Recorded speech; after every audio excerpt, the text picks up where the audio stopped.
नमस्कार. घरच्या घरी शुद्ध आणि नैसर्गिक कुंकुम कसे बनवायचे बघूया. 1 वाटी शुद्ध हळदीची पावडर, कुंकुम स्टोन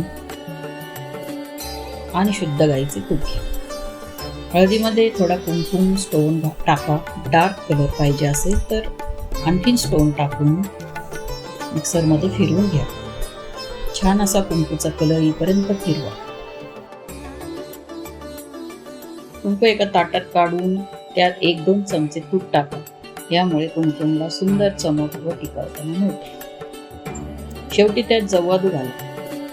हा एक नैसर्गिक सुवासिक पदार्थ आहे. यामुळे कुंकुमला सुंदर सुगंध येईल. अशा प्रकारे काही मिनिटांमध्ये कुंकुम बनवा. ते स्वस्तात.